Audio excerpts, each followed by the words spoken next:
नमस्ते बिटिया, हमेशा खुश रहो बिटिया। I am JVN professor doctor Dharmendra Ahuja, director faculty of pharmaceutical science, Jyoti Vidyapeeth women's university Jaipur. And today my topic is introduction to Drug and Cosmetic Act. So in this one basically we will see how this Drug and Cosmetic Act came and what was its main features, all the things we will be seeing. So actually before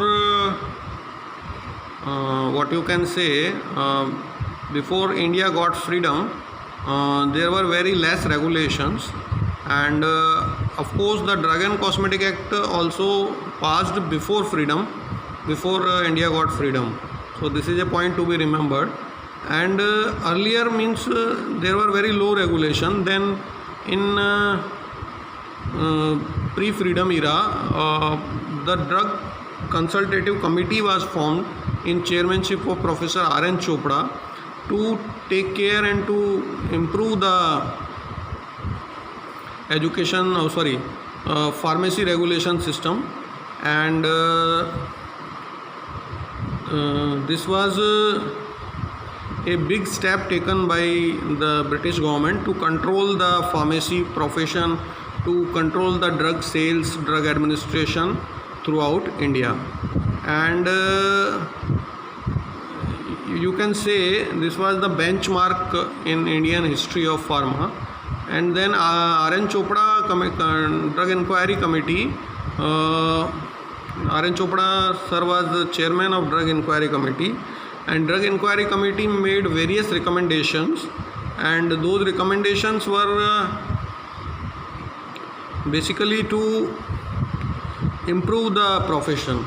So the recommendations were studied by government of that time. And then in 1940 Drug and Cosmetic Act came considering those recommendations, and that act is known as Drug and Cosmetic Act 1940. And the rules means after that, after commencement of Drug and Cosmetic Act, different rules were framed, and those rules came in 1945.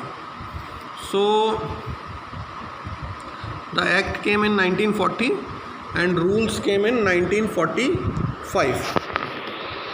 So actually this what you can say, the rule basically covers different schedules. There are A to means alphabetically divided schedules. What we can say are the chapters of the Drug and Cosmetic Act: Schedule A, B, C, D, E, F, G. Similarly, different schedules are there, and these schedules actually specify different regulations, like A is containing something else, B is containing something else, C is containing suppose C is containing parental drug information, then E is containing something else, F is containing something else, G is containing something else, G is containing like the drug which should be taken under medical supervision. Then H is containing the drugs list which should be taken on prescription only, on receipt of prescription only. Similarly, J is there. Schedule J include the list of disease which cannot be cured. So incurable disease list is there in Schedule J. So similarly, different schedules are there, and it contains all the information about Drug and Cosmetic Act. So in the upcoming sessions we will be studying complete detail of all these schedules, and regulation related to import are there in the Drug and Cosmetic Act, regulation related to sales are there, regulation related to manufacture of drug are there. So these all we will be studying one by one in upcoming sessions. This was the basic introduction how this Drug and Cosmetic Act came, and what are the major content of it. In upcoming schedules we will be studying the objective of the act, and then we will be studying in detail regulation related to import, export, sale, manufacture, labeling, and we will be studying schedules also, what are the different schedule of the act and offenses, penalties, all the things. So this was the brief introduction about the Drug and Cosmetic Act. Students, I hope you must have understood the topic. Even if you have any query related to any session, you can simply ask here in the comment box.